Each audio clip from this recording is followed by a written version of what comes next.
Boker Tov, shalom à tout le monde. Boker Tov. Hashem. Voilà.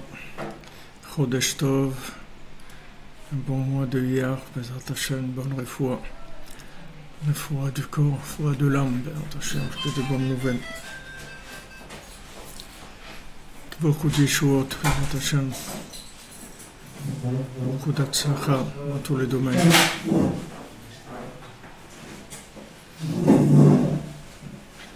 Alors, on était hier, on a étudié sur Sfirat HaOmer dans la Torah 51. Donc, on continue aujourd'hui, c'est page 50 dans notre brochure. Ceux qui suivent dans le Likutei Halachot lui-même, c'est Likutei Halachot Yoredea, Ilchot Avadim, Halachabet. Donc on est dans la première colonne en bas, à peu près 10 lignes avant la fin.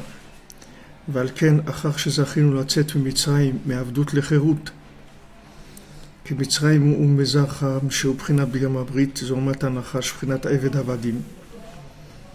Donc lorsqu'on a eu le mérite de sortir d'Égypte, c'est-à-dire de sortir de l'emprise de Cham, qui est le Eved Avadim, c'est-à-dire esclave de l'esclave, c'est-à-dire le profit de ce monde, c'est-à-dire la vision de ce monde complètement déconnecté d'aucune autre dimension.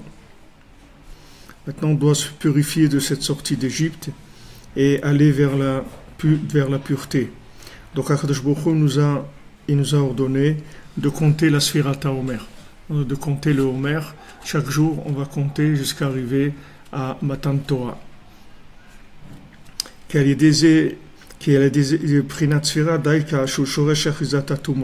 Parce que précisément, par le chiffre, c'est-à-dire par le nombre, qui est la racine même de l'impureté, puisqu'on a dit que toute l'impureté, elle vient du fait qu'il y a eu un début de démultiplication de la parole divine.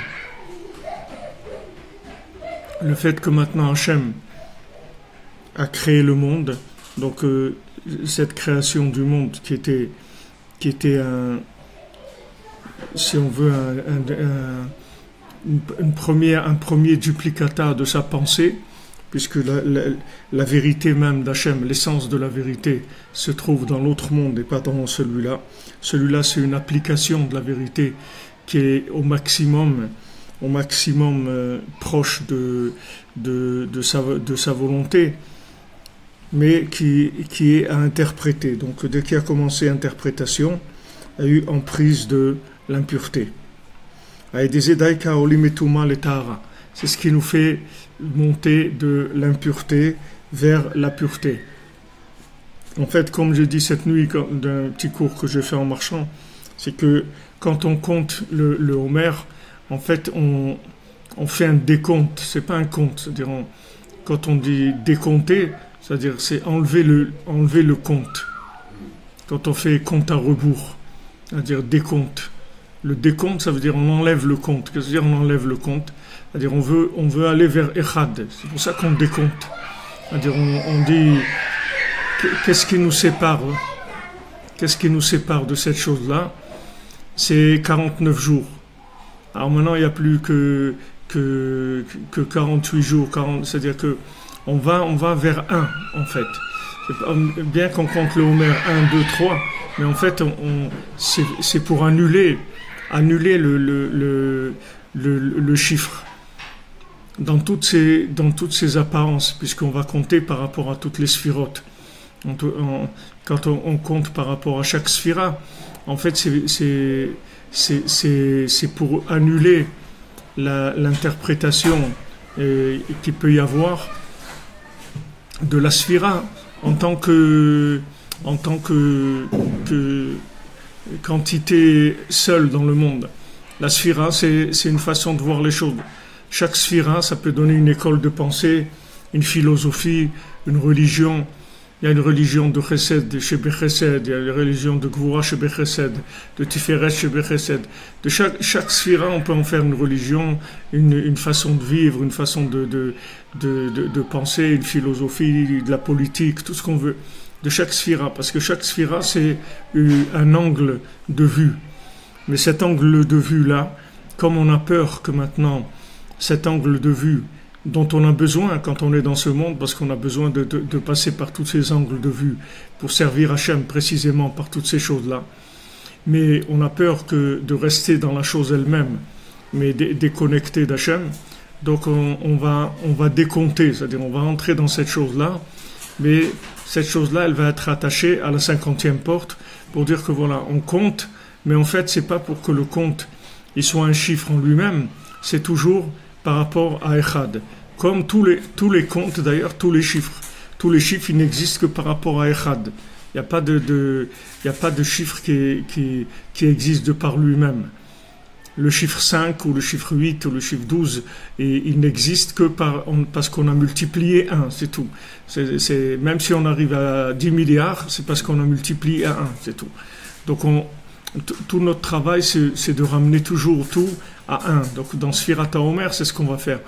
On prend le Homer qui est en fait une nourriture animale et on va compter là-dessus, c'est-à-dire qu'on va dire voilà, on a eu un comportement animal. Le comportement animal, qu'est-ce que c'est le comportement animal? C'est de vivre dans le compte de ce monde, c'est-à-dire dans la vision de ce monde, déconnecté de l'autre. C'est ce qui s'appelle un animal. Un animal, c'est quelqu'un qui est pas lié à l'autre monde. C'est ce qu'on appelle l'animal, parce que l'animal, il n'a pas la possibilité de connexion à l'autre monde. C'est pour ça que c'est un animal. Donc celui qui cherche pas à se connecter à l'autre monde, qui est pas intéressé par l'autre monde, alors il va être il va vivre comme un animal, c'est-à-dire qu'il a les yeux baissés vers le sol et qui essaye de voir s'il n'y a pas quelque chose à grignoter, à gratter, il n'y a pas quelque chose un profit quelconque, un plaisir quelconque. Il va chercher toujours dans ce monde. Donc maintenant qu'on est sorti de l'Égypte, que l'Égypte c'est le côté du chiffre développé au maximum, c'est-à-dire le mensonge, alors on doit se rediriger vers Echad pour se purifier. Qui hamispar ou prinat atarash ou mitaer mikol atumot. Parce que le fait maintenant de compter, c'est ce qui va nous permettre de nous purifier de toute l'impureté. C'est-à-dire que le fait que maintenant on va lier le compte à 1, alors ça va nous purifier de toutes les impuretés de ce monde. Puisque c'est la racine de la démultiplication de l'impureté. Comme on dit quand dans la Sfirat HaOmer, on dit et vous vous purifierez de toute votre impureté. Toute votre impureté, vous allez vous purifier en comptant le Homer. Comme Rabbeinu il nous l'a dit dans cette Torah 51, qui a mispar de Gdusha, Shuprinat Acharabriya Tekef, parce que le mispar de Gdusha, c'est-à-dire le chiffre qui est dans la sainteté, c'est-à-dire le chiffre qui est très proche de 1, pas de 0, parce que 0, on ne parle pas de 0, on parle de 1. Il y a 1 avant Bereshit, il y a 1 après Bereshit. Donc le 1 d'après Bereshit, il est très proche du 1 de avant Bereshit. Dainu mispar shel emet shen bo sheker. C'est-à-dire c'est un chiffre qui est un chiffre vrai dans lequel il n'y a pas eu encore d'emprise du mensonge.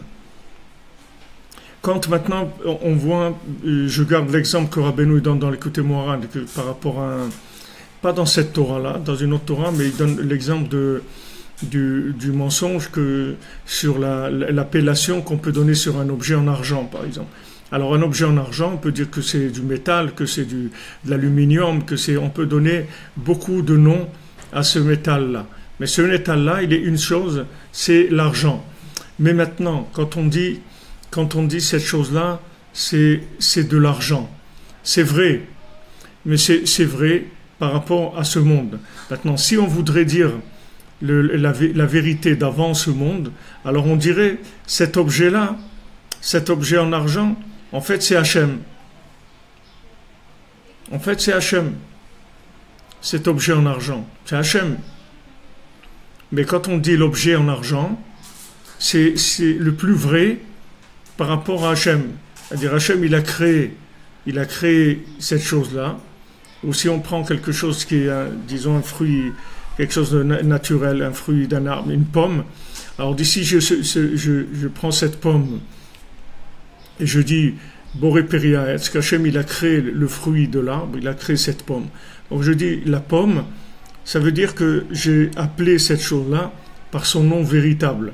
Son nom véritable, c'est la première appellation qui a été donnée du vêtement d'Hachem sous cette forme-là. Mais dans la pomme, il y a Hachem. Maintenant, si je veux appeler la pomme par rapport au langage de l'autre monde, je vais l'appeler Hachem, comme tout ce qu'il y a dans ce monde. Melo Kolaretz Kevodo, tout ce qu'il y a dans ce monde, c'est rempli de l'honneur d'Hachem. Donc si je veux donner le nom de l'autre monde à cette pomme, je vais l'appeler Hachem, comme tout ce qu'il y a dans ce monde. Mais Hachem, il ne veut pas qu'on l'appelle Hachem, la pomme. Parce que s'il voulait qu'on l'appelle Hachem, alors on ne serait pas ici. On l'appellera Hachem dans l'autre monde. Ici, dans ce monde, on l'appelle la pomme. Et ce nom-là, il est vrai. Et c'est le nom qui est le plus vrai, le plus proche d'Hachem dans ce monde. Maintenant, si je commence à lui donner d'autres noms, alors là, je vais commencer de petit à petit à m'éloigner de Echad, c'est-à-dire de l'appellation, comme on dit, appellation contrôlée. Quand vous avez des trucs de vin ou de Bordeaux ou un truc comme ça, alors on dit appellation contrôlée. C'est-à-dire que quand on a écrit tel vin, que ce vin-là c'est un Bordeaux, alors c'est pas un nom, c'est pas une appellation virtuelle. C'est vraiment du vin de Bordeaux. Alors on vous dit appellation contrôlée, c'est-à-dire qu'on a contrôlé que c'est bien, que ce nom-là, il correspond bien au vin qu'il y a dans la bouteille. Que ce vin, c'est du Bordeaux. Alors, c'est une appellation contrôlée. Donc ce qu'il y a dans ce monde, quand c'est appellation contrôlée, alors ça s'appelle proche de Echad. Et après, il va commencer à y avoir toutes sortes d'appellations qui ne sont plus contrôlées. Il n'y a plus de contrôle. C'est-à-dire et ça, c'est le début de l'impureté. Pourquoi impureté? Parce que c'est plus connectable. C'est plus connectable. Si maintenant, dans cette bouteille-là, au lieu de mettre du Bordeaux, tu mets un autre vin et que tu laisses l'étiquette Bordeaux, alors c'est plus, cette chose-là, elle est plus connectable à Hachem. Parce que tu as faussé les chemins. C'est-à-dire, il y a plus... Tu sais plus ce que c'est, puisque maintenant tu as mis dans une bouteille quelque chose qui est un autre vin.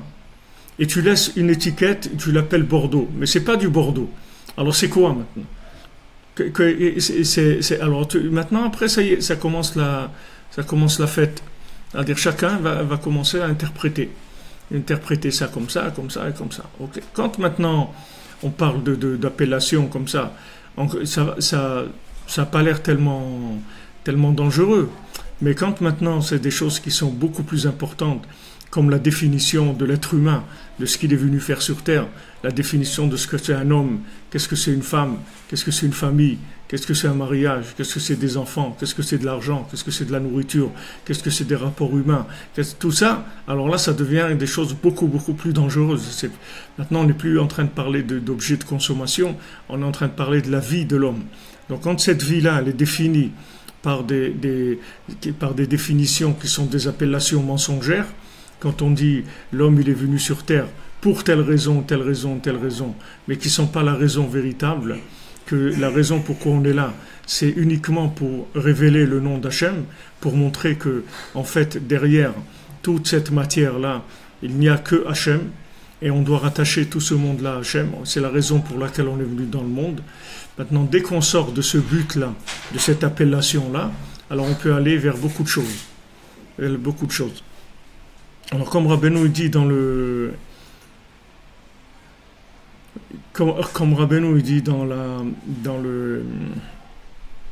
dans le Sipurei Maasiyot, dans les contes, dans les 7 mendiants, on voit que le premier mendiant, c'était le mendiant qui était aveugle.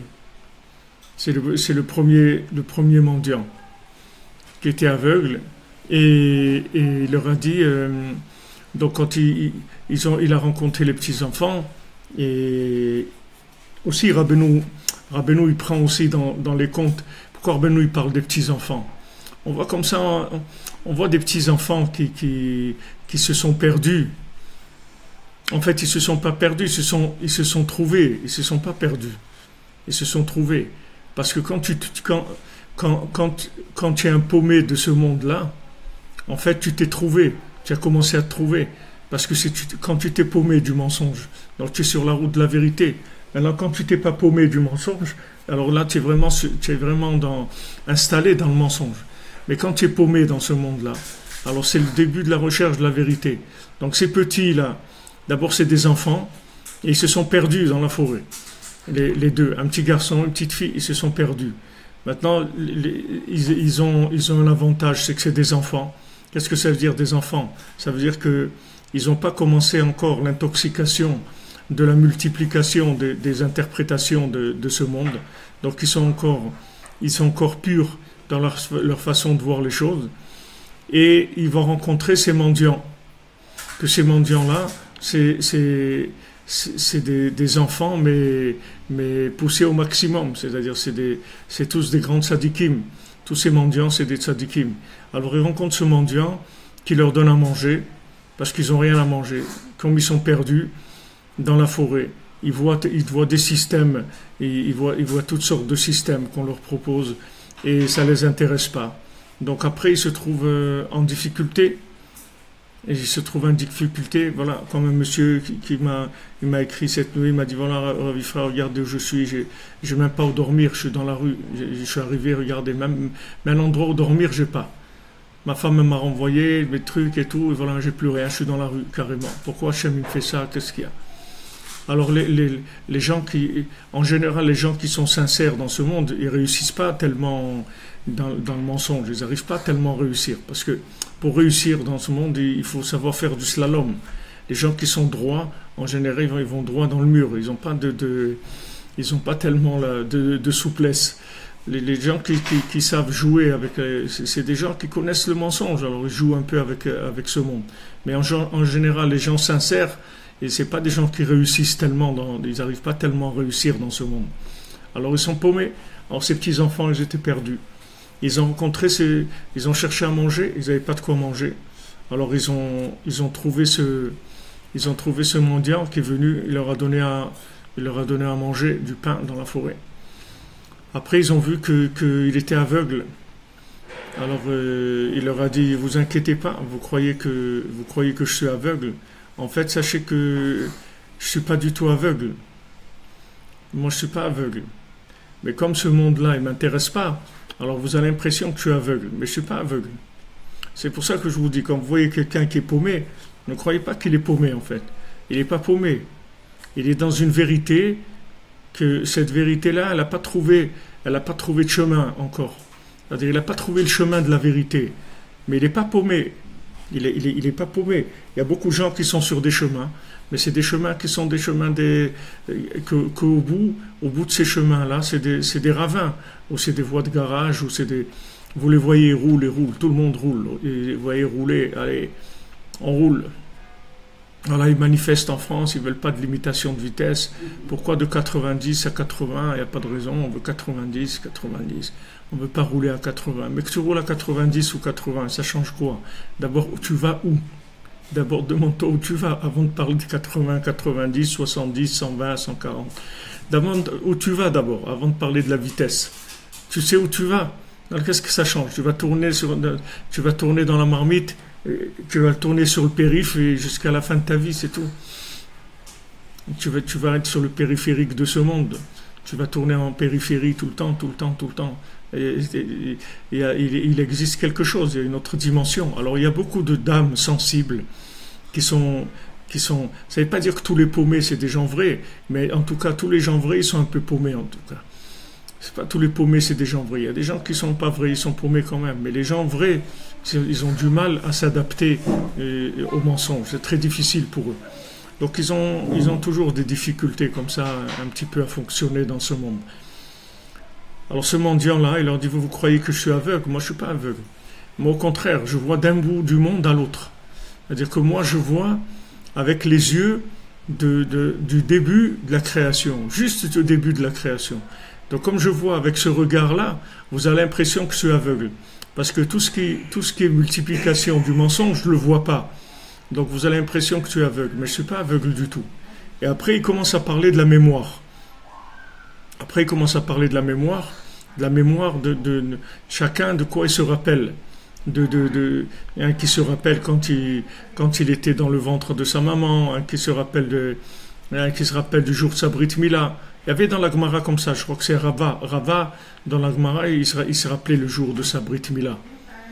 Mamash, il se rappelait du jour de la Brit Mila, du jour où on lui a fait la Brit Mila. Alors il y a des tzadikim qui ont la mémoire, c'est-à-dire ils remontent dans la mémoire. Pourquoi ils remontent dans la mémoire? Parce qu'ils ne rentrent pas dans le mensonge. Moins tu rentres dans le mensonge, plus tu vas développer ta mémoire. Plus tu vas te rappeler de ce qu'il faut se rappeler, c'est-à-dire tu vas te rappeler, c'est pas se rappeler spécialement d'événements qu'il y a eu dans le monde, tu vas te rappeler de ce qu'il faut se rappeler, c'est-à-dire tu vas avoir en mémoire, tu vas avoir en tête ce qu'il faut avoir en tête dans ce monde. Et quand il va falloir faire des choix, tu vas faire des choix par rapport à cette mémoire-là. Tu vas pas faire des choix par rapport à la consommation, par rapport à la multiplication, tu vas faire des choix par rapport à la mémoire. Donc eux, ces tzadikim, ils se rappelaient quand il est né, quand on a coupé le cordon ombilical, quand il était dans le ventre de sa mère, quand il a commencé à être formé, le fœtus, et un qui se rappelle quand il était encore une goutte dans le cerveau de son père. Alors tous, ils avaient cette mémoire. Et lui, le mendiant aveugle, il leur a dit, moi je me rappelle de tout et je me rappelle de rien. Alors, ils ont dit, waouh, celui-là, alors c'est celui qui a la mémoire la plus élevée de tout le monde. Parce qu'il se rappelle de tout et en même temps, il se rappelle de rien. Et ça, c'est très très fort. Comment il peut se rappeler de tout et il peut se rappeler de rien? Pourquoi il se rappelle de tout, il se rappelle de rien? Parce qu'il se trouve juste au moment du départ de la conscience de ce monde-là. Juste au début de Bereshit. Donc là-bas, il se rappelle de rien. C'est-à-dire puisque ça n'a pas commencé encore. L'histoire du monde, c'est le départ. Donc il n'y a pas de quoi se rappeler, ça vient juste de commencer. Et en même temps, il se rappelle de tout, parce qu'il se rappelle de ce qu'il y avait avant que ça commence. Donc avant que ça commence, il y avait tout. Maintenant, après, quand ça a commencé, c'était toujours moins que ce qu'il y avait avant, puisque dans le plan d'Hachem, d'avant Bereshit, il y a absolument tout. Maintenant, dès que ça commence, il y a un peu, tu ne peux pas tout voir dans ce monde. Tu ne vas pas tout voir. Il y a beaucoup de gens, ils sont nés, ils sont morts, ils n'ont jamais été en Amazonie, ils n'ont jamais vu un éléphant, il y a beaucoup de choses dans ce monde que tu ne vas pas voir. Tu ne vas pas passer partout dans ce monde. Donc, celui qui est proche de un, en fait, il est proche de tout. Mais en même temps, il est proche de rien par rapport à ce monde, c'est-à-dire par rapport à la matière. Alors lui, il leur a dit, moi, c'est ça mon endroit. Là-bas, je suis proche de tout et je suis proche de rien. Alors il dit, alors toi, tu es le plus âgé de nous tous. Et en fait, sous quelle forme il était? C'était un bébé. C'était un bébé parce qu'il a dit, moi, en même temps, je me rappelle de tout, puisque je suis un bébé, je viens de naître. Donc j'ai la mémoire d'avant la création. Et en même temps, je me rappelle de rien, puisque je viens de commencer. Donc j'ai pas encore d'expérience de ce monde. Donc j'ai les deux. Donc c'est pour ça qu'ils ont dit le plus âgé, en fait, c'est le bébé. C'est lui qui est le plus âgé. Et plus on s'approche de la Géoula, plus ça va être comme ça. C'est-à-dire que les gens les plus jeunes, ce sont ceux qui vont se rappeler du plus qui vont avoir la mémoire la plus ancienne. Parce que plus les gens ils vont être jeunes, Qu'est-ce que ça veut dire jeune? Ça veut dire que la jeunesse par rapport à la vieillesse, c'est quoi? C'est que le jeune, c'est quelqu'un qui tient pas compte du temps, c'est-à-dire du fait que il y a du temps, il y a de l'expérience, etc. C'est quelqu'un qui est dans le renouvellement. Alors plus on s'approche de la fin, plus le renouvellement, ça va être l'outil principal pour pouvoir connaître la vérité. Et les gens qui vont être dans les gens qui vont être au contraire dans le nombre, c'est-à-dire de ce monde, c'est les gens qui vont être le plus perdus. Les gens qui vont être le moins perdus, ça va être les gens qui vont être le plus jeunes. Donc c'est pour ça que c'est écrit que c'est les enfants qui vont faire tchouva à leurs parents. Aujourd'hui, on voit beaucoup de parents qu'en fait, c'est les enfants qui les ramènent à la Torah. Pourquoi? Parce que les enfants, ils ont plus de mémoire que leurs parents. Pourquoi? Parce que leurs parents, ils sont rentrés plus dans la matière que les enfants. Et les enfants, ils sont venus dans un monde où ils ont beaucoup moins ils sont beaucoup moins attachés à la matière que les parents. Celui qui a vécu, par exemple, lorsqu'il y a eu la découverte de l'automobile, et la première automobile, etc., le début automobile, ça veut dire, voilà, c'est-à-dire tu deviens autonome, tu es mobile tout seul, tu peux te déplacer tout seul, etc. C'est une révolution, c'est un changement de vie, etc., extraordinaire. Mais ça a accroché beaucoup les gens. Ils ont beaucoup vécu par rapport à cette chose-là. Tandis que les gens qui viennent aujourd'hui, qui naissent aujourd'hui, pour eux l'automobile c'est quelque chose, c'est comme une banane pour eux, c'est la même chose. C'est-à-dire c'est aussi banal qu'une banane, c'est rien du tout pour eux. C'est pas il y a rien là-dedans. Alors comme maintenant, comme on l'a expliqué plusieurs fois, il nous l'a dit Rabbi Nathan ici, comme justement il y a une démultiplication du mensonge, tellement de démultiplication, en fait cette démultiplication, elle crée que les gens ils sont blasés, et le fait qu'ils sont blasés, ça va les amener ou d'un côté à chercher la vérité de façon vraiment sincère, ou bien chas v'shalom de se décourager. Voilà un monsieur hier à New York, 60 ans, et il s'est brûlé avec de l'essence pour protester contre la pollution. Dans un parc, il s'est versé un bidon d'essence. Il a dit, voilà, pour vous montrer que le monde est pollué. C'est pas un fou, c'est un fou, mais Béhémet Lamito, c'est un fou, mais Béhémet, c'est pas un fou, il n'était pas en permission de l'asile.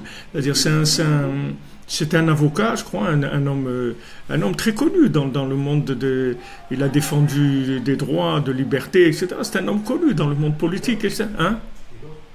Oui, il est mort, oui. Il s'est brûlé dans un parc pour dire non à la pollution. Ok. Voilà. On ne peut pas dire que c'est-à-dire, lui, il a voulu faire. Si par exemple cette chose-là, il avait faite il y a deux siècles, peut-être ça aurait fait quelque chose. Mais aujourd'hui, comme il y a des films, il y a plein de films de ça. Donc les gens, pour eux, c'est la même chose qu'un film. Ça ne va rien faire du tout, ça n'a aucun effet. Parce que c'est récupéré, c'est un film, c'est tout. Il est vrai, mais c'est un film, il est comme un autre film, c'est tout. Ça ne fait pas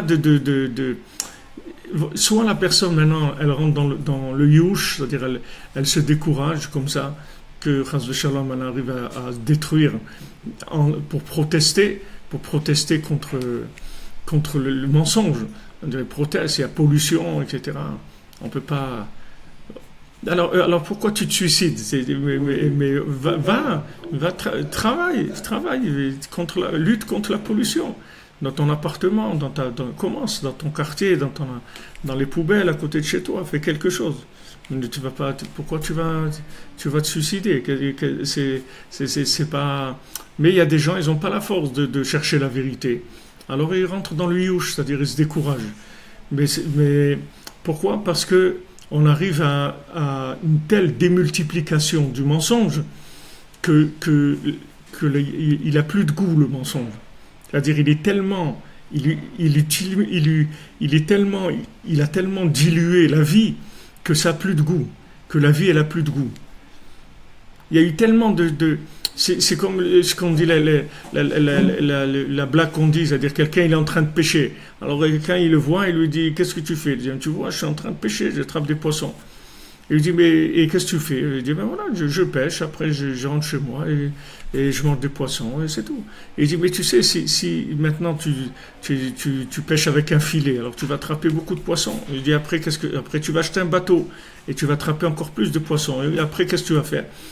Ah bien, après, tu vas voir plein de bateaux et tu vas devenir très riche et tout, tu vas gagner beaucoup, beaucoup d'argent. Et après, qu'est-ce que tu vas faire? Elle veut dire, après, ben voilà, le dimanche, tu auras du temps de libre, tu pourras aller à la pêche. Elle dit, ben voilà, je suis déjà à la pêche. Alors, qu'est-ce que tu vas me faire tout le tour du circuit pour que je revienne là? Je suis déjà là. Alors maintenant, en fait, ce qu'on a fait, c'est qu'on a fait le tour du circuit et on est revenu à la case départ. C'est-à-dire on est aussi paumé qu'au début, encore plus paumé même qu'au début parce que tout ça, ça nous a fatigués. C'est-à-dire que toutes ces étapes-là nous ont fatigués. Donc maintenant, aujourd'hui, les gens, ils sont désabusés quand ils voient des choses. Ils n'ont plus aujourd'hui, va trouver des idéalistes. Ça n'existe pratiquement plus, des gens. Des gens qui ont un idéal, ça n'existe plus. Il n'y a pas des idéalistes. Des gens idéalistes qui croient dans quelque chose, c'est très très rare de trouver des gens qui sont des idéalistes. C'est quelque chose de rare, alors qu'avant, il y avait beaucoup c'est-à-dire tous les gens, même qui étaient dans du mensonge, mais c'était des idéalistes dans le mensonge.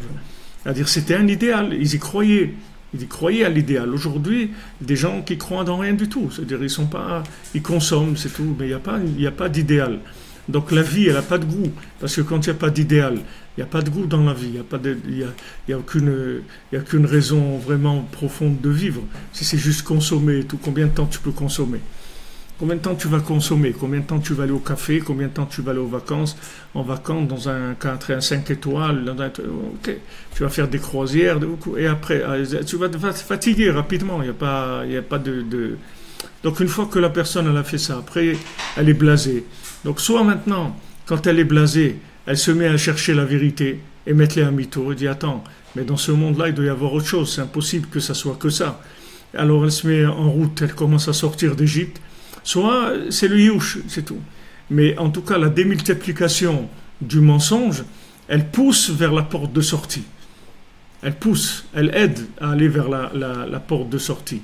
Alors nous, les maasés, quand nous on compte le Homer, on fait comme je vous ai dit, le décompte du chiffre. C'est-à-dire on dit voilà, ce chiffre-là, en fait, ne crois pas que c'est un chiffre qui est tellement grand. Tout ce chiffre-là, en fait, il vient de Echad. Alors la démultiplication qu'il y a eu dans le monde, elle a été tellement loin que en fait, elle nous a amené à un. Rabbeinu, il dit des fois quelqu'un, il s'éloigne tellement de la vérité qu'il trouve la vérité. Tellement il s'est éloigné de la vérité, qu'il trouve la vérité. Refoua Shlema pour Yitzhak Cohen Ben Rachel.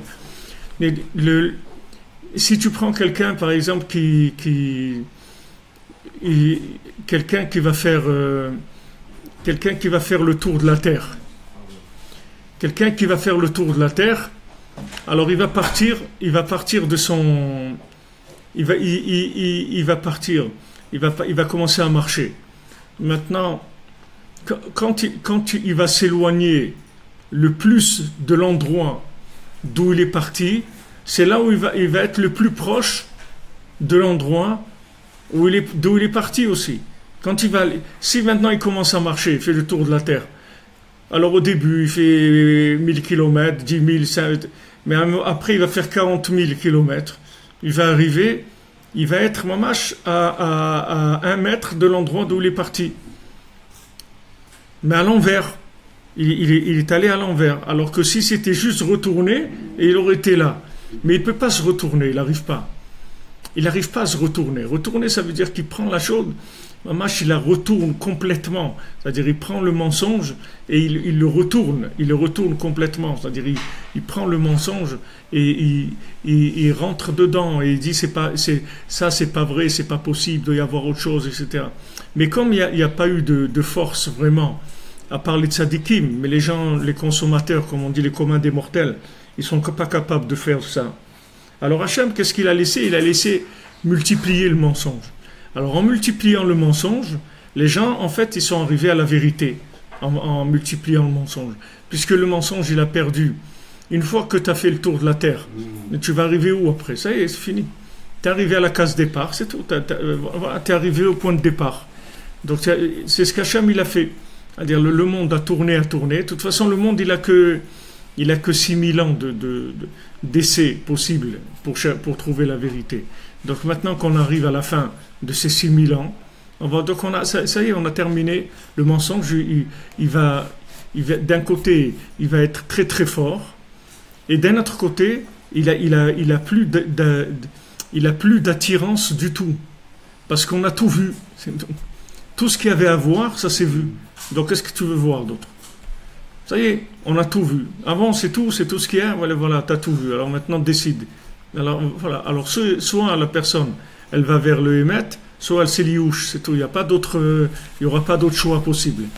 Soit d'avancer entièrement entre les mains d'Hachem, d'être complètement dans les mains d'Hachem, soit de Chas v'Shalom, mettre fin à sa vie. C'est tout ce qui restera dans le monde comme possibilité.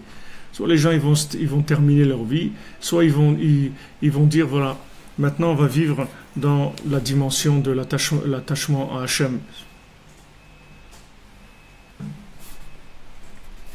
Alors ce qui dit alors oui, je vous disais que ce bébé là, lui en fait, c'est lui qui est le plus ancien de tous, puisque comme c'est un bébé, il n'a pas goûté au mensonge, donc il a la mémoire la plus pure de l'autre monde. Donc après, c'est le bébé qui enseigne aux gens qui sont âgés. Parce que comme les gens qui sont âgés, ils sont devenus âgés, c'est-à-dire ils ont grandi dans le mensonge, c'est-à-dire ils ont fait grandir le mensonge avec eux, donc ils sont éloignés de la mémoire de la mémoire du monde. Mais le bébé, il est proche de la mémoire du monde. Donc c'est pour ça que Rabbeinu, en fait, quand Rabbi Nachman il nous enseigne à l'envers. Il nous enseigne pas, Rabbi Nachman, il n'enseigne pas à l'endroit, il enseigne à l'envers. C'est-à-dire que ce qu'il t'enseigne, il t'enseigne que tu sais rien, c'est tout. C'est ça qu'il t'enseigne. Mais c'est pas qu'il te dit tu sais rien comme ça, parce que si tu dis à quelqu'un tu sais rien, et il va rigoler. C'est pas qu'il t'apprend, il te fait rentrer dans la connaissance, il t'amène au bout de la connaissance. Et tu vois qu'au bout de la connaissance, il y a l'infini, c'est-à-dire que tu ne comprends rien. Et comme ça, dans chaque notion, il t'amène dans chaque sphira, dans chaque notion, au bout de la chose, jusqu'à que tu comprennes que tu ne comprends rien. Et à ce moment-là, tu es proche de Echad. Puisque Echad, ça veut dire que tu ne comprends rien. Tu dis Hachem Echad, Shmo Echad, c'est tout. Je sais qu'Hachem, il est un, et son nom, c'est-à-dire sa manifestation à travers la matière, c'est un aussi. Alors Rabbi Nachman, quand il dit que quand lui il enseigne, en fait il enseigne la non-connaissance, c'est ça qu'il t'enseigne. Mais c'est pas la non-connaissance par l'ignorance, c'est la non-connaissance par la super-connaissance, c'est-à-dire qu'il t'amène au bout de la chose, comme Rabbeinu dit que Gamar Tivei Gmor, comment je terminais et je vais terminer, c'est-à-dire il a terminé, c'est-à-dire qu'il a été au bout de la connaissance de la chose. Donc quand il t'a amené au bout de la connaissance, qu'il n'y a plus rien à savoir, qu'est-ce qu'il y a? Il y a l'infini après. C'est-à-dire il y a l'ignorance. Devant l'infini, c'est l'ignorance. Donc tu arrives après à l'ignorance. Par la démultiplication de la connaissance, en fait tu vas arriver à l'ignorance. Tu vas arriver à savoir que tu ne sais rien du tout. Donc Rabbi Nachman, lui, chaque fois qu'il t'enseigne quelque chose, il va au bout de la connaissance de la chose pour te faire prendre conscience que tu sais rien. Et une fois que tu vas vraiment savoir que tu sais rien, alors tu vas t'attacher à Hachem, c'est tout. Parce que tu vas comprendre que tu sais rien du tout et que tu es incapable de te diriger par la connaissance parce que tu sais rien. Mais c'est pas un jeu, c'est pas un style, c'est une vérité profonde. C'est-à-dire que tu vas vraiment être conscient que tu sais rien du tout. Tu sais rien, tu sais pas ce que tu fais dans ce monde. Tu sais pas qu'est-ce que va être ta vie. Tu sais pas te diriger dans ce monde.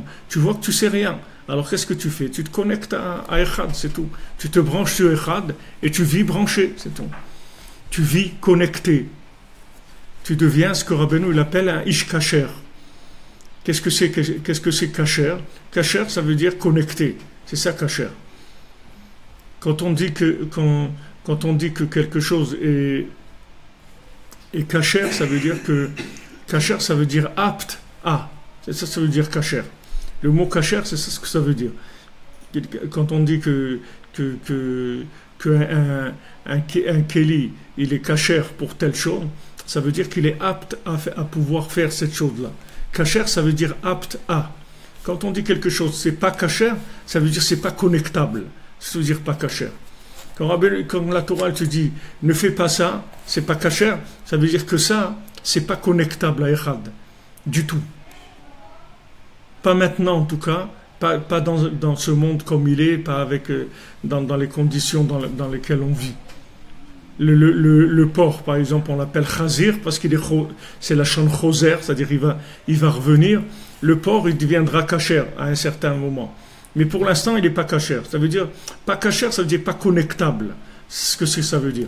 Quand la Torah, elle te dit, touche pas ça, mange pas ça, ne fais pas ça, ne fais pas ça, elle ne veut pas t'embêter du tout. Elle te montre que les choses qui sont connectables, les choses qui ne sont pas connectables. C'est tout. Donc c'est inutile d'utiliser des éléments qui ne sont pas connectables parce que tu ne vas pas pouvoir vivre avec ça. Il n'y a pas de vitalité dedans, puisque ce n'est pas connectable à Echad. C'est-à-dire c'est de la matière pure. C'est du brut de matière, totale. C'est-à-dire que quand tu manges ça, ou tu fais ça, ou tu vis comme ça, alors tu vis dans la déconnexion totale. Donc ne touche pas ces choses-là parce que c'est déconnecté. La Torah, elle te dit, voilà, ça c'est déconnecté. Donc quand on dit un homme kasher, Ish Kasher, quand Rabbeinu dit Ish Kasher à l'époque du Mashiach, c'est comme le Baal Shem Tov, c'est-à-dire c'est un homme connecté. Il y a des gens qui connaissent la Torah, il y a des gens qui sont des érudits en Torah, il y a des gens qui ont beaucoup de connaissances de Torah, de choses, etc. Mais vous voyez des gens connectés et des gens qui ne sont pas connectés. La connexion, c'est autre chose. Il y a la connaissance et il y a la connexion. C'est deux choses qui sont complètement différentes, ça n'a rien à voir. Il y a des gens qui n'ont pas beaucoup de connaissances, mais ils sont connectés. Et il y a des gens qui ont de la connaissance, ils ne sont pas connectés. Il y a des gens qui ont de la connaissance et ils sont connectés aussi. Mais c'est très rare. Parce que Rabbeinu dit qu'à l'époque de Mashiach, tous les gens qui auront de la connaissance, en général, ils ne seront pas connectés du tout. C'est-à-dire c'est les gens qui n'auront pas de connaissance qui seront connectés. Parce que la connaissance qu'il y aura à l'époque de Mashiach, elle va faire dévier les gens complètement. Donc les gens qui n'auront pas de connaissance, c'est eux qui seront connectés. Alors des gens connectés, ça se reconnaît. Parce que quand vous avez goûté, même si vous n'êtes pas connecté, mais vous avez vu dans votre vie des gens connectés, alors vous reconnaissez les gens qui sont connectés, même si vous n'êtes pas connecté. Comme Rabbeinu nous dit, on ne va pas vous rouler parce que vous allez goûter le vin hongrois. Le vin hongrois. Celui qui a goûté le vin hongrois, alors il sait ce que c'est du vin hongrois. Même si ce n'est pas lui qui le fabrique, même si pas, mais il a goûté, il sait ce que c'est. Quand tu vois des gens connectés, c'est-à-dire connectés à Dieu, qui vivent avec la vitalité divine. C'est-à-dire leur source d'alimentation, c'est la vitalité divine. Comme aujourd'hui, ils cherchent de faire des maisons bio, des trucs comme ça, des maisons qui vivent avec des trucs naturels, c'est-à-dire qu'ils n'utilisent pas des choses, de la matière de pollution. Et la maison qui fabrique elle-même son électricité avec le soleil, les trucs, etc. Des maisons qui sont recyclables, qui viennent de tout ce qui est recyclé, de manière à ce qu'elles ne soient pas faites avec des choses polluées. Alors ce principe-là, c'est dans la matière, c'est ce qui se passe aussi dans la recherche de l'homme. C'est-à-dire qu'aujourd'hui, l'homme il cherche à vivre avec du vrai. L'homme, il en a marre de vivre avec du polystyrène, des trucs qui n'ont aucune vitalité. Il cherche de la vraie vitalité. Alors ça existe. La vraie vitalité, c'est de vivre en connexion avec Hachem, avec la prière, de vivre avec les psaumes, de vivre avec l'écouté de filote, avec l'aïd bodédout, ça s'appelle quelqu'un de vivant. C'est-à-dire connecté, ça s'appelle quelqu'un de kasher. Il est kasher. Kasher, ça veut dire mourchar les traber. C'est-à-dire kasher, ça veut dire qu'il est apte à la connexion. C'est quelqu'un de kasher. Il est connecté, apte à être connecté. C'est un homme qui est kasher. Alors quand vous avez connu des gens kasher, vous reconnaissez après quand des gens ils sont connectés. Je vous ai dit, c'est comme des extraterrestres, les gens connectés. C'est des gens, ils sont comme tout le monde quand ils marchent. Ils n'ont rien de spécial. Ils ont le même nez, les mêmes oreilles et tout. Mais seulement ils sont connectés, c'est tout. Donc c'est autre chose complètement. Complètement. C'est une autre sorte d'individu, mais complètement. Ça n'a rien à voir. Il vit connecté à Dieu. Ça n'a rien à voir avec un homme qui vit en rapport avec la matière.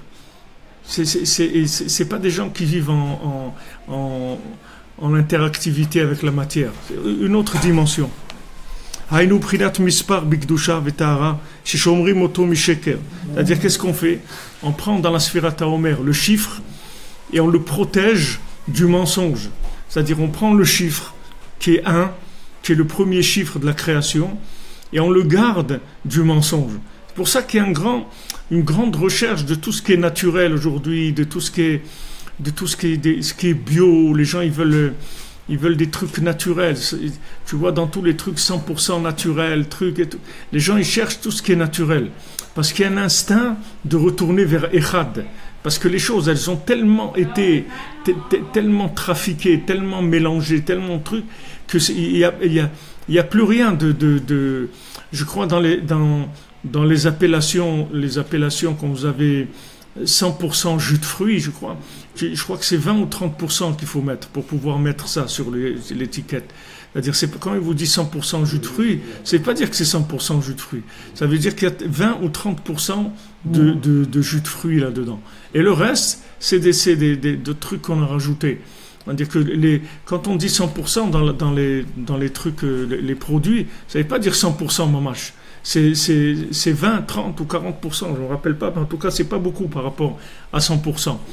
C'est même pas la moitié de la chose.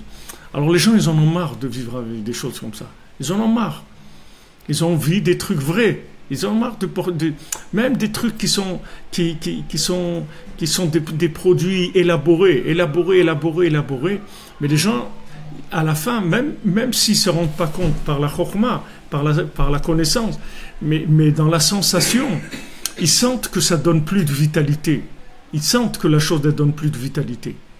Parce qu'il y a tellement eu ça s'est tellement éloigné de Echad, c'est tellement peu de rapport avec le modèle d'origine que ça donne plus de vitalité. Donc il y a un instinct comme ça de chercher le bio, de chercher la nature, de chercher les trucs vrais, de chercher des trucs qui n'ont pas de produits dedans pour faire pousser, que ça pousse sans trucs d'insecticides ou pesticides ou je sais pas quoi. C'est-à-dire, on veut des trucs qui n'ont pas été traités. Qu'est-ce que ça veut dire traiter? Traiter, ça veut dire que tu as mis plein de choses pour que la tomate elle soit rouge, pour qu'elle soit comme ça, pour qu'elle soit comme comme des trucs. Mais en fait, après ça, c'est une photo de tomate. C'est plus une vraie tomate. C'est comme si tu avais un cliché, une image de tomate, mais elle-même, c'est plus une tomate, parce que tellement tu as mis de trucs dedans que c'est plus une tomate. Ou un œuf, tu as fait une poule, elle doit pondre, je sais pas, un œuf ou 2 par jour, tu lui as fait pondre. Alors qu'est-ce que c'est cet œuf-là? Cet œuf-là, c'est un 20e d'œuf, parce que normalement, la vitalité qu'elle met dans un œuf, elle a mis dans 20. Donc maintenant, quand tu manges un œuf, en fait, tu as mangé un 20e d'œuf. Mais tu ne vas pas manger 20 œufs. Si tu manges 20 œufs, ça va te faire mal au ventre. Tu ne peux pas manger 20 œufs. Alors tu manges un œuf. Mais quand tu manges un œuf, tu as faim. Parce que, je veux dire, tu as faim. Tu n'as pas pris la vitalité que tu devais prendre avec un œuf. Parce qu'en fait, ce n'est pas un vrai œuf. C'est un 20e d'œuf que tu as mangé.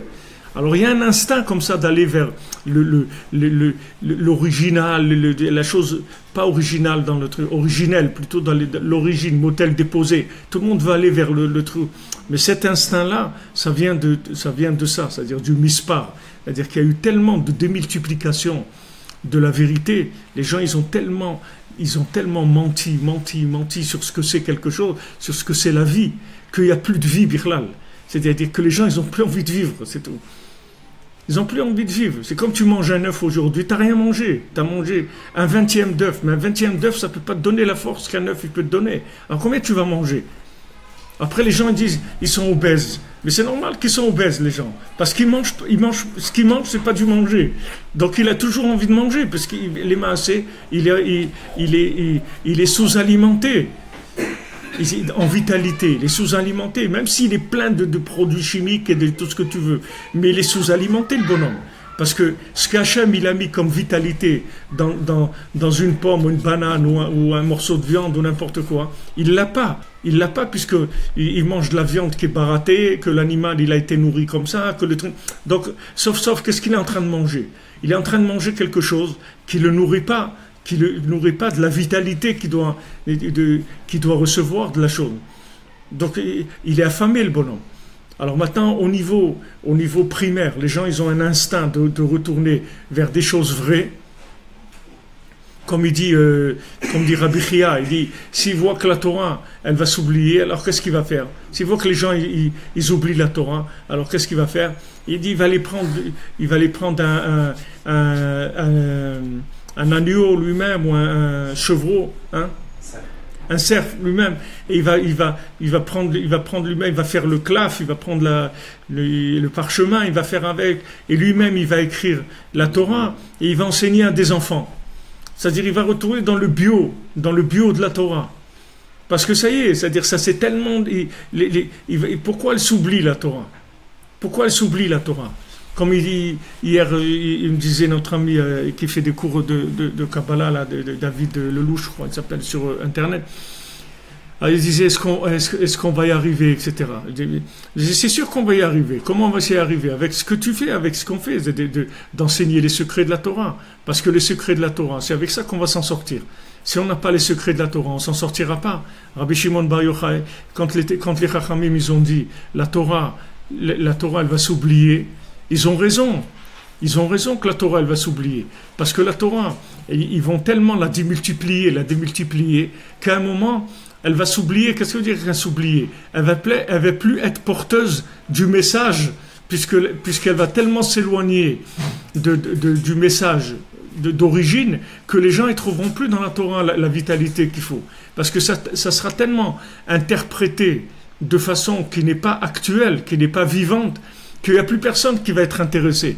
Donc quand les Chachamim ils sont réunis à Yavne et qu'ils ont dit la Torah, Atida Torah l'Ishlakach Israël, ils avaient raison.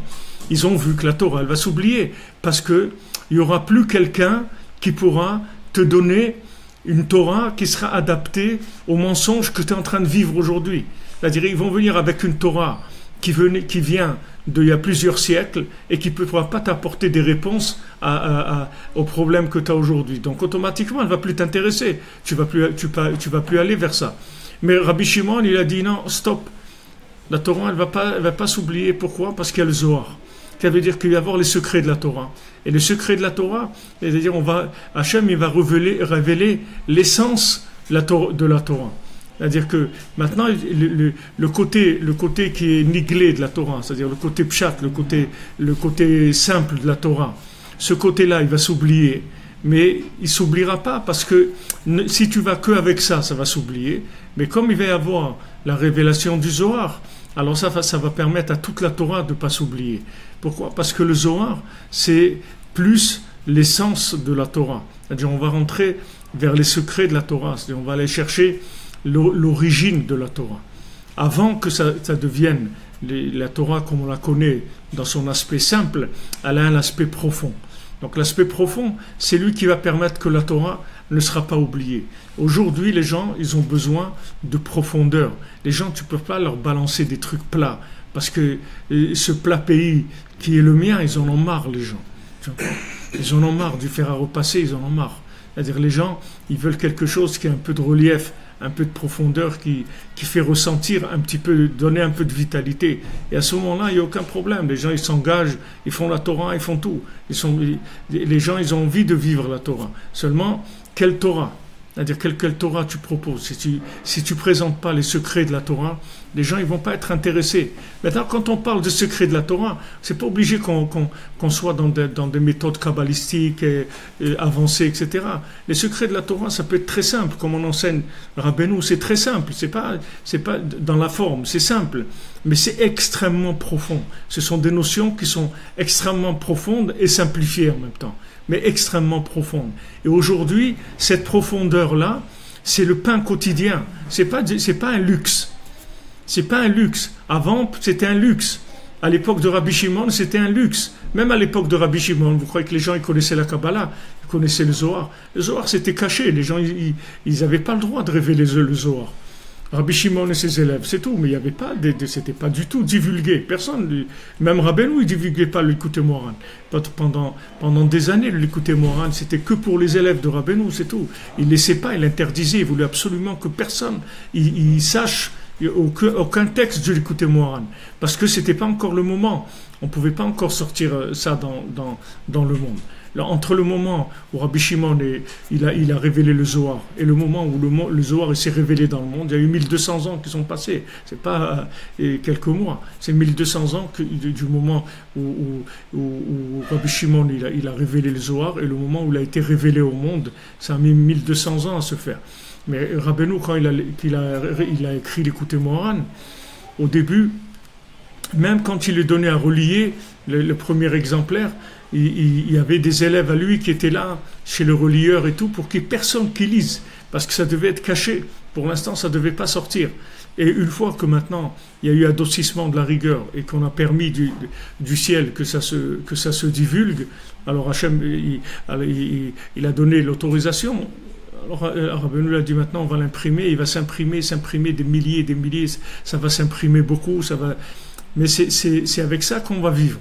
Il y a pas aujourd'hui la Kabbalah c'est du pain, c'est pas quelque chose que pour des kabbalistes, c'est des choses pour des gens simples, c'est pas pour des kabbalistes, c'est pour des gens qui veulent pas mourir, c'est tout, c'est le pain, c'est devenu le pain, c'est tout. Comme tu vois un petit enfant aujourd'hui et qui utilise un iPhone, il a 5 ans, il sait utiliser l'iPhone mieux que son père. Donc c'est pas un ingénieur informatique, mais c'est la vie de tous les jours, c'est tout. Comme nous, on a besoin aujourd'hui des secrets de la Torah. Comme avant, il lisait la lèvre bête, la même chose. Comme quelqu'un, il apprend à lire Bereshit bara Elokim, alors la même chose, il a besoin de connaître les secrets de la Torah. Parce que sinon, il n'aura pas de vitalité. On est obligé d'aller vers l'essence des choses. On n'a pas le choix, on est amené vers ça. Alors, ce que vous voyez dans le monde, que les gens, surtout en Amérique et tout, vous voyez que les magasins bio et tout, c'est des trucs qui sont hyper à la mode, tu vois, c'est hyper développé, ils font des milliards. Je crois que c'est Amazon qu'ils ont ils ont acheté toute une chaîne de magasins bio comme ça en Amérique. Et ça marche énormément parce qu'il y a un instinct de retourner vers quelque chose de vrai, de Echad. On a envie, enfin, de voir une tomate. Comment elle est, la tomate? Montre-nous une tomate qui est normale, qui a poussé normalement. Ça existe. Alors on dit, ouais, il y a un endroit comme ça et comme ça. Et là-bas, ça existe une tomate. Et maintenant, toutes les tomates que tu vois, c'est pas des tomates. C'est des images de tomates. Mais c'est pas des vraies tomates. Les vraies tomates, il faut aller chercher dans un truc. Et les gens, ils cherchent ça. Mais ça, c'est juste pour nous renseigner extérieurement. Mais profondément, c'est le même principe. Les gens, aujourd'hui, ils cherchent la vraie Torah. Ils cherchent une Torah qui est vraie. C'est-à-dire une Torah qui les connecte à Dieu, qui les connecte à la vie. Ils en ont marre d'une Torah qui est rien qu'un poids, c'est tout. Un poids, tu vas faire ça, et tu es obligé de faire ça. Les gens, ils ne peuvent plus aujourd'hui. Ils n'ont plus la force d'obliger. Obliger, c'est quoi? C'est comme je vous disais, la poule, elle donne 20 œufs par jour. Qu'est-ce que c'est cet œuf-là? Il n'y a rien du tout dedans. Tu as mangé 2 œufs, 3 œufs, ok, 4 œufs. Tu n'as rien mangé. Tu n'as pas mangé même pas 20% d'un œuf.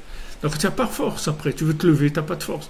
La Torah, c'est pareil. Les gens, ils enseignent la Torah, ils apprennent la Torah. Mais il n'y a pas de vitalité. Donc après, le bonhomme, il veut affronter dans la vie des épreuves. Il n'arrive pas, il n'a pas la force. Parce que ce n'est pas une Torah qui a de la vitalité. Maintenant, on veut une Torah avec de la vitalité. Donc on est obligé d'aller en profondeur. Donc, c'est ce que te dit ici. Mispar bigdusha vetara shishomri moto misheker. On va vers le chiffre, mais pas le chiffre qui a été démultiplié. Le chiffre echad, le chiffre qui est le vrai chiffre, qui a encore un rapport avec l'origine même de echad.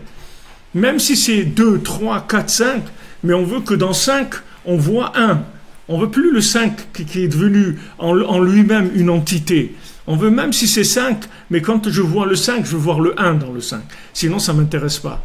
Alors aujourd'hui, les gens, la jeunesse, c'est ce qu'elle demande. Elle demande la Torah, mais elle veut une Torah qui est vraie. Elle veut une Torah avec de la joie, avec de la vitalité, avec de l'amour, avec de la compréhension. C'est ça qu'elle veut. Sinon, ça ne l'intéresse pas. Ça ne l'intéresse pas du tout. Les gens, ils en peuvent plus des trucs secs. Les trucs desséchés, ça ne les intéresse pas. Rabbeinu l'a dit, pourquoi vous êtes des arbres secs? Pourquoi vous êtes des arbres desséchés? Qu'est-ce que c'est cette Torah desséchée là? Ça y est, les jeunes, ils ne peuvent pas, ils en ont marre. Ils en ont marre. Le mensonge, il ne marche plus. Le mensonge, il ne marche plus. C'est-à-dire que l'interprétation de la Torah sans vitalité, ça ne marche plus. Des enseignants de la Torah universitaire, ça ne marche plus. University, Torah, ça ne marche plus. Les gens, ils veulent de la vraie Torah. De la vraie Torah, de la Torah où il y a de la vitalité, où ça me donne envie de vivre, où je suis heureux, je fais mon Shabbat, je suis joyeux.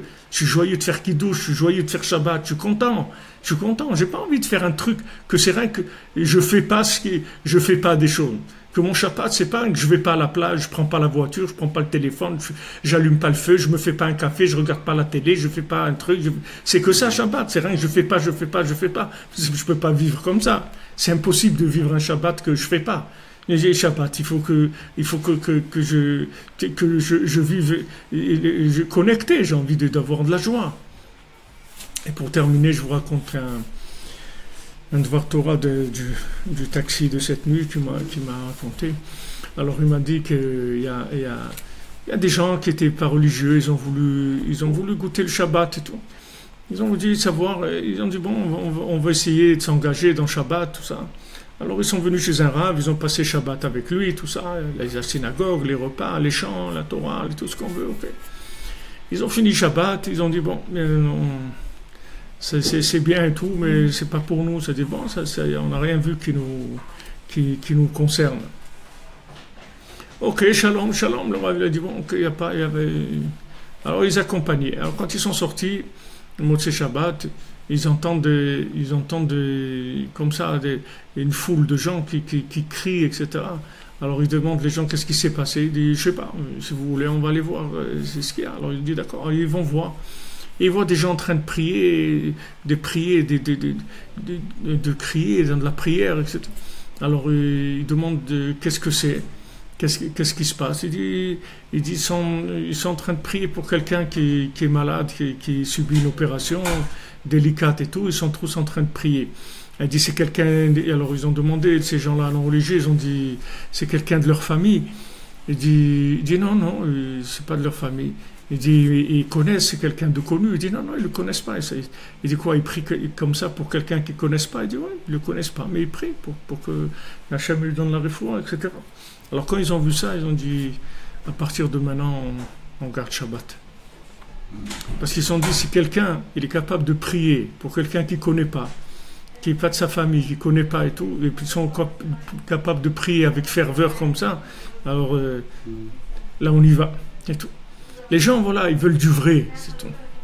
Le cinéma, ça ne les intéresse plus. Tu veux faire les cinémas les plus grands que tu veux. Tu ne peux pas tricher.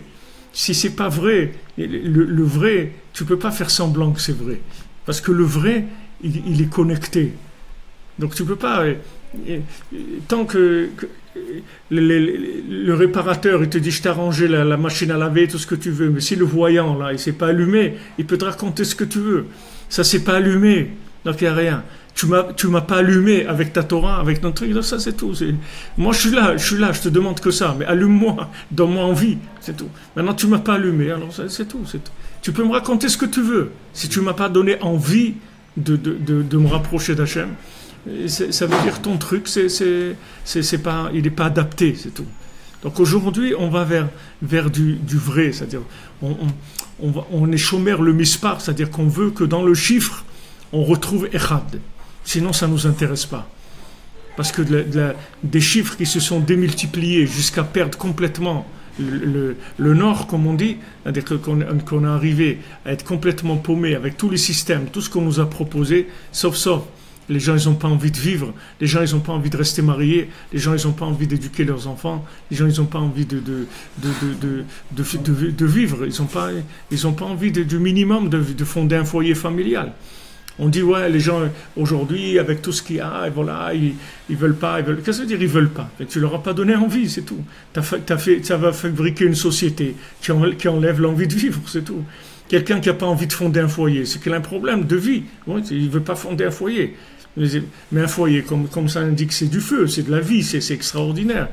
Quand tu prends tes enfants dans tes bras, ou Bezrat Hashem après tes petits-enfants, mais il n'y a pas une vitalité, il n'y a pas une joie plus grande que ça. Il n'existe pas une joie plus grande que ça. Mais les gens, ils n'ont pas envie de ça. Pourquoi ils n'ont pas envie de ça? Parce que la société, elle les a rendus fous, c'est tout. Donc les gens, on les a éloignés de la vie, des choses simples de la vie. Mais il ne faut pas dire les gens, ils n'ont pas envie de se marier, ou ils n'ont pas. C'est pas eux, c'est que la société, elle a fabriqué des fous, c'est tout. Des fous, des gens qu'on leur a fait croire que voilà, si tu fais de l'argent, si tu manges des hamburgers, si tu voyages, si tu écoutes des MP3, si tu regardes des films, si tu fais ça, tu vas être dans le vent. Mais dans le vent de quoi? Rien du tout. Il n'y a pas de vitalité. Donc on arrive au bout, tout simplement. Et au bout, on va retourner vers Echad. Et c'est ce qu'on cherche tous aujourd'hui. C'est pour ça que, bon, même les nations, partout, il y a un éveil de partout. Comme il a dit, je dis le Rav comment il s'appelle, Amselem, il a dit, dans le monde, il y a 100 millions de demandes de conversion aujourd'hui. C'est-à-dire qu'il y a 100 millions de gens qui se sont inscrits pour se convertir, ils veulent se convertir. 100 millions de personnes. Et ça va être plus, de plus en plus il va y avoir. Parce que les gens, ils cherchent Echad, c'est-à-dire ils en ont marre, c'est tout. Ok, on leur a proposé ça. Mais ça y est, aujourd'hui, il y a quelque chose d'extraordinaire, c'est que le mensonge, il ne marche plus. C'est extraordinaire. C'est quand on te vend du mensonge, ça te dit rien du tout. Alors qu'avant, le mensonge, il était bien, il était sympa. C'est-à-dire, on te vendait du mensonge, ok, tu roulais avec pendant quelques années, il n'y a pas de problème. Tu étais bien avec. Aujourd'hui, le mensonge, il n'a pas de vitalité. Pourquoi? Parce qu'il a été trop loin. Maintenant, si tu prends l'exemple que je vous ai donné, si tu prends une poule pondeuse maintenant, elle doit pondre 2 œufs, ok? Maintenant, si tu lui fais pondre 4 œufs, ça va, tu me prends? Ça va, ça roule encore, ça va, ça peut tenir. Mais si tu lui fais pondre 20 œufs, il n'y a plus rien. Pourtant, il y en a 20, mais il n'y a même pas un dans un 20. Donc ça y est, c'est fini. Le gars, tu veux lui vendre du mensonge, il sent plus, il n'y a plus de goût dedans. Tu l'as tellement dilué, tu l'as tellement multiplié qu'il n'y a plus rien du tout. Et ça va nous amener vers Bezrat Hashem. Be'atzlacha, Chodesh Tov, des bonnes nouvelles. Que des bonnes nouvelles, Bezrat Hashem. Que des bonnes nouvelles, les amis. Que des bonnes nouvelles de la refoua pour tous ceux qui ont besoin du mariage, d'avoir une maison, d'avoir un foyer.